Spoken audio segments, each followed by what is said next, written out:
Live is live. Jeffrey Dahmer was killed in prison over 2 decades ago. And now the story is resurfacing in 2022 due to the new release of the Jeffrey Dahmer movie on Netflix. His father did an exclusive interview with the late and great Larry King a decade ago. Now let's watch. Great pleasure to welcome to Larry King Live tonight Lionel and Sherry Dahmer. They are the father and stepmother of serial killer Jeffrey Dahmer, the late Jeffrey Dahmer. Lionel authored a terrific book about his son called A Father's Story some years back. We thank them for appearing with us tonight. This is a very sensitive subject, and we will deal with it as delicately as possible. And he was called Jeff, right? Jeff, right. You called him Jeff. So who picked up Jeffrey? Well, most of the media and people who were harmed by Jeff wanted to sort of keep him at a distance so that it was Jeffrey, more formalized instead of just Jeff. But to you, he was always Jeff? Yes. From childhood? To all of his friends, really. Now, you're his stepmother, right? Correct. When did you meet him? I met him when he was 18. He had just graduated from high school. Lionel was in the final stages of a divorce. We met, and I was introduced to Jeff. And how did you get along with him? We got along fine. Jeff was able to separate his personal relationship with his parents and his mother and with me. He accepted me as an individual. Did he love his mother, Lionel? Yes, he did. But he, had a very rough time with her physical and mental problems. Did you ever, with all the notoriety given this, give thought to changing your name and just, like, disappearing? No, I'm proud of the name Dahmer. My father was a school teacher and a barber. He brought himself up from the bootstraps. His father and mother died very young age. I have a very good ancestry, and I'm proud of the name.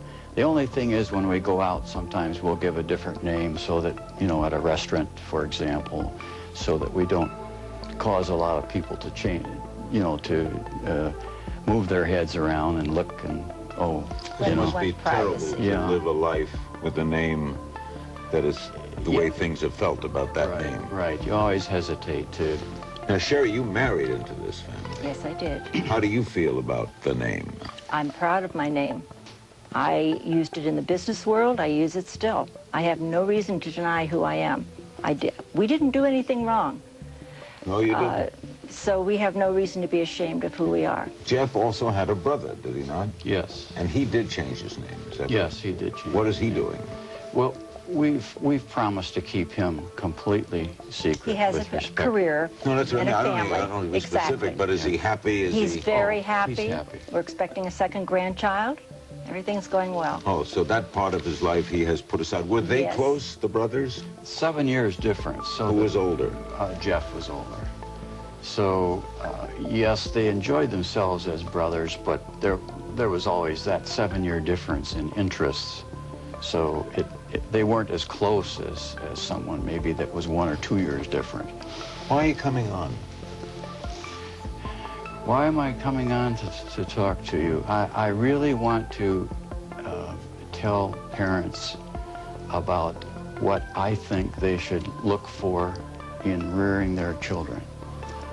You can help a lot of people. Yeah, that's really I have no other motivation except to try to help people. And you support that, Sherry? Absolutely. Anything that we could do to circumvent or prevent another Jeff would be a blessing. Because it can't be easy. It is not It would easy. be easier to forget about it. Absolutely, if you can, right? but no one allows us to forget about it. Just as recently as 2 weeks ago, we were sitting in a doctor's office and someone's made a statement that brought it to the forefront.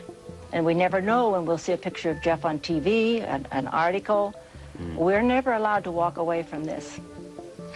Is his mother still living? No, she's deceased. Cancer.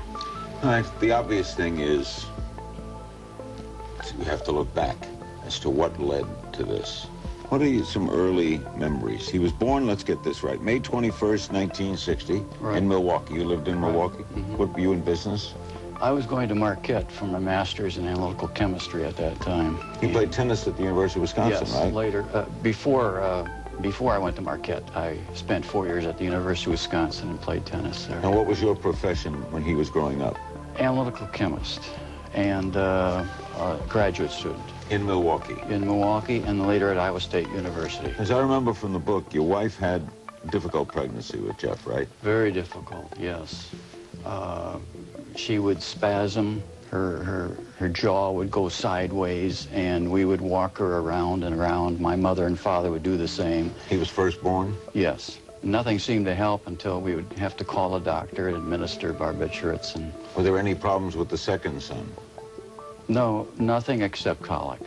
It kept us awake a lot. And there are no other siblings? No, just those. Were you married? Do you have children? I have no children. I've been a stepmother twice, and I adopt a lot. Okay. I understand there was an incident. What was an incident early on? Something about, I can't remember the book, dead animals or something? Yes, unknown to us. We found out all of this at the trial in Milwaukee, the so-called trial to establish his insanity so he could get treated properly at a psychiatric institution. We found out that he had been collecting, at the age of 12 to 14, you know, when your hormones are raging, puberty, he was collecting dead animals, roadkill, riding around the rural roads and collecting them in bags. His mother didn't know, I didn't know, and apparently none of his playmates knew. What did you know before 12? Well, if we're going to help people, what are some signs, this is all recollection now, of course, Okay. that should have told me something about that?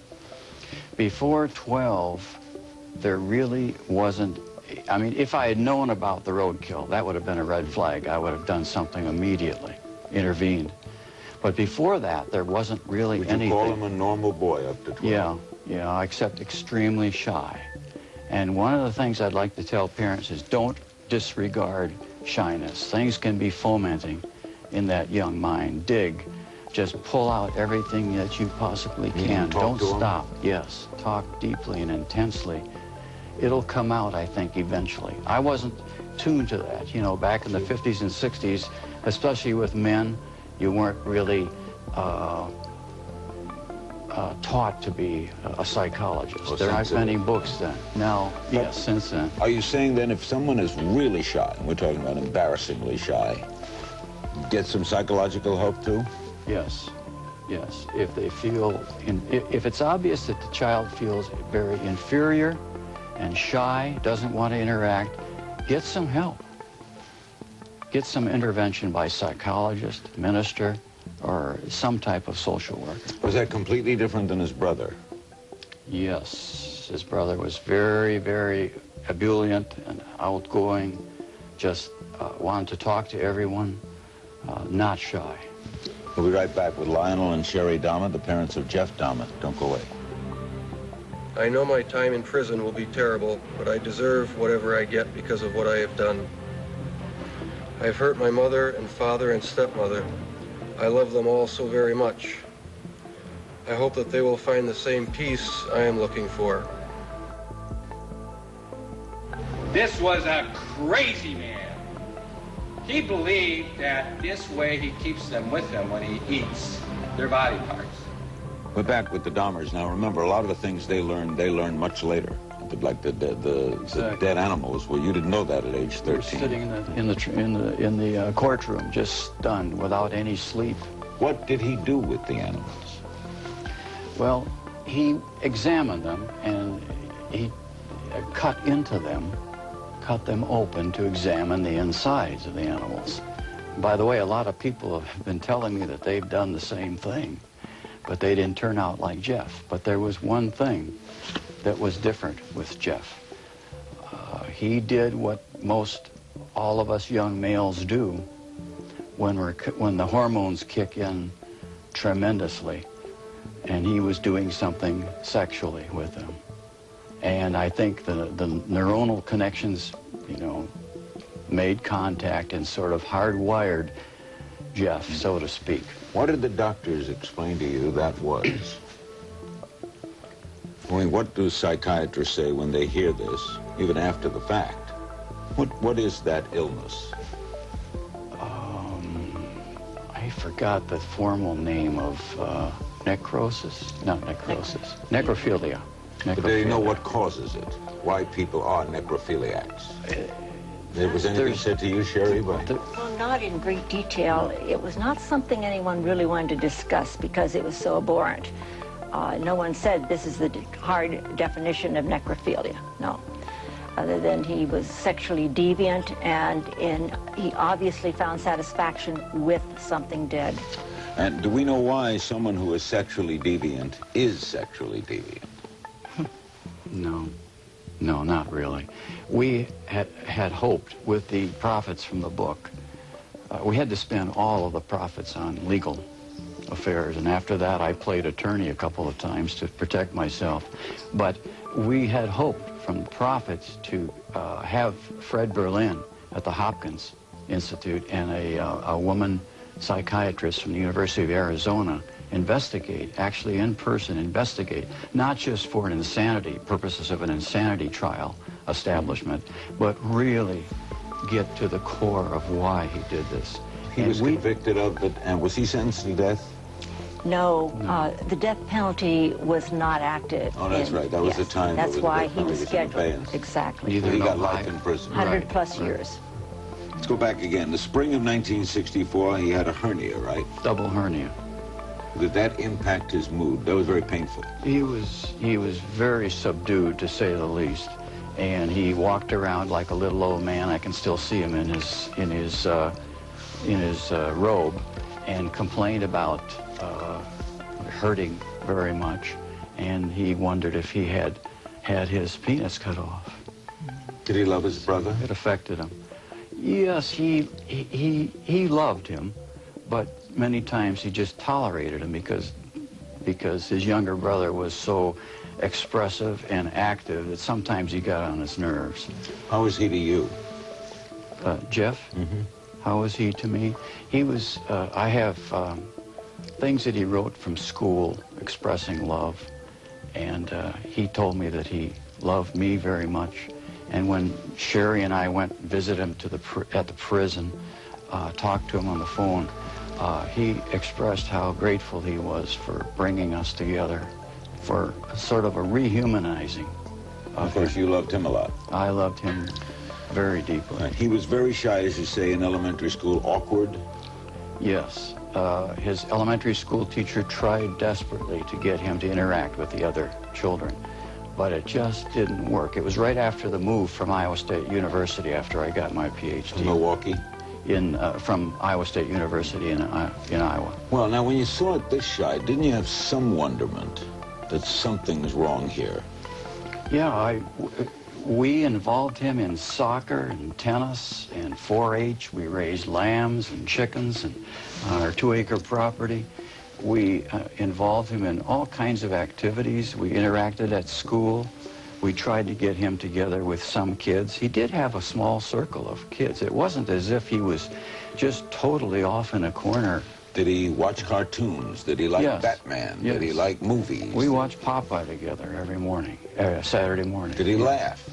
He laughed, yes. It wasn't as if he was totally morose, Larry, you know. But after we moved from Iowa to Ohio, it seemed like the inferiority and shyness it was so exacerbated and increased to a great degree. What was he like as a teenager?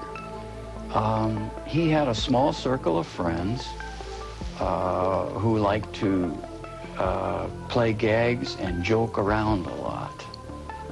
And practical jokes? Yeah, yes. Jeff played on the tennis team, and a friend of his played with him on the team. And instead of playing, you know, seriously, they would just joke around. And his opponents couldn't understand why they were laughing so much. Did he date girls? No, he did not. Did he drink? He did drink in his 11th and 12th grade, which we found out. I didn't know anything about. You didn't know it I at all? didn't know that. He was going down to his friend's house and taking from the liquor cabinet. Any drugs? And going to school. There was one brief episode where we found a pipe at one point. Now, yes. Sherry, of course, not in the picture yet. You come in when he's 18? He's 18. Okay, let me get a break and we'll be right back with the Dahmers. Don't go away. And sawed into pieces in the fly-infested apartment of Jeffrey Dahmer. Here, for not only does Milwaukee have to deal with the unbelievable horror Jeffrey Dahmer says he has spawned here, but the crimes police are now beginning to realize the grisly enormity of. This has never been a case of trying to get free. I didn't ever want freedom. Frankly, I wanted death for myself. This was a case to tell the world that I did what I did not for reasons of hate. I hated no one. I knew I was sick or evil or both. Now I believe I was sick. We're back with the Dahmers. All right, we have a very shy, reclusive, kept to himself, close body of friends, not interested in girls. A different kind of kid, but certainly no sign to you of violent nature. No. And no parent, no peer, no anyone. No teacher ever called up and teacher. said, come in and talk to us. No teacher told us about the time that we found out later that he had a six-pack at high school. Mm-hmm. How about did he express anger? He kept it in. He did not express anger. You never saw him yell at anyone or get violent with something? Throw something? No, I did not see him get angry with anyone physically. He would get angry at his younger brother, but not physically. What happened when your marriage started to break up? How did that affect him? Well, I was desperately trying to keep the marriage together. My wife wanted to go off and find herself, she said. Which means I don't know what. But how did Jeff take it? Jeff, I think he told me that it disturbed him very much. Bothered him that you got divorced? Yes, yes. But when he met Sherry, he accepted you? Yes, he was embarrassed and ashamed that his parents were divorced. See, I did not. Oh yes, very much so. He didn't want his friends to know. He withheld his true feelings. He was very good at disguising his feelings, but he was ashamed and embarrassed. Did you notice anything that you would have said, something's the matter with this boy? The only thing that became obvious by sheer accident, I came home early one day and he was passed out on the bed drunk. And then I found out that he had been in the liquor cabinet and he would replace the empty bottles with water. So he was a closet alcoholic. That's the only thing that flagged. How were his grades? Sometimes he would get an A, and sometimes he'd get a D. It was very up and down. He goes to college, though, right? He went to Ohio State. Ohio State University. For a short time. Did he not do well there? Not do well at all, no. Flunk out? Yes. Some drinking. Did he go to work? What did he do? Drinking and selling his blood. What? He sold his blood. His to blood banks? Right, right. For income? For income, For money for to liquor. drink. Mm-hmm. So he was an alcoholic? Yes, yes. What did he go get a job? No, he didn't. Live at home with you? He came back home, and I then proceeded to take him to the Army. He enlisted? Sign up for the Army, right. He went to the Army? I told him there just doesn't seem to be any other way to go right now. Did he serve? He served. He came back from boot camp looking like just a wonderful physical specimen, smiling, helped me out cutting wood. We were encouraged. What happened? But don't forget, during all this time, when he was at Ohio State, he was drinking to cover up that first killing that occurred in... That occurred when? In 1976, when he was 18. And who did he kill? Stephen Hicks.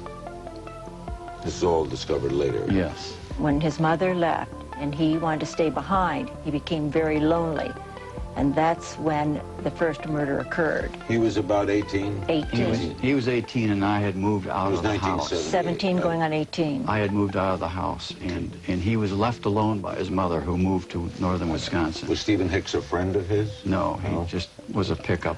He was a hitchhiker. Was he homosexual? No. That's what happened. I don't think so. There was an altercation because Stephen wanted to leave Jeff had made a pass at him and Stephen wanted to leave. But he said he wasn't gay. Stephen was not. Jeffrey and of was. course Jeff was a closet homosexual. And you knew none of that either? None. Nothing. No indications. So he's now committed a murder, but he's out of the Army. He seems fit to you, but nothing seems to work. What happens after the Army? He kept getting together with another young man. This is in Ohio or yes, Wisconsin? In Ohio. And getting into trouble. Police trouble? Yes. I would give him my car to go look for a job, and he would end up drinking and leaving the car. He forgot where he left the car many times. One murder up to this point? Yes. That you learned about all this later. Right, right. And some, eventually it got so bad that we sent him to his grandmother's house in Your Wisconsin. parents? Yes. How did that go? For a while it went very well. My mother cooked for him, and he finally found a job at a chocolate company, and it went quite well for a while, but then things started to occur. Like? He got a note at the library one time where he was, and a note offering sex. And this was after 5 years that he was living with my mother, and suddenly that somehow... a note from someone offering sex with him? Yes. From a male? Yes, and that somehow set him off on a homosexual murder spree. That eventually took how many lives? 17, I think. All of them in what city? Were they all in one city? Milwaukee. When he was Except living? for the first one. And he was, so the first one was in Ohio. Ohio. And the other 16 were in Milwaukee. Milwaukee. And he was working in the chocolate factory at the time? Mm-hmm. And he maintained that job? Yes. Any contact with you? Had contact with us. We were in Ohio. We'd visit. We'd talk on the phone. No sign of anything other than the drinking? He was getting arrested once or twice a year. Disorderly conduct. Disorderly conduct. He also pulled a gun out in a bar one time.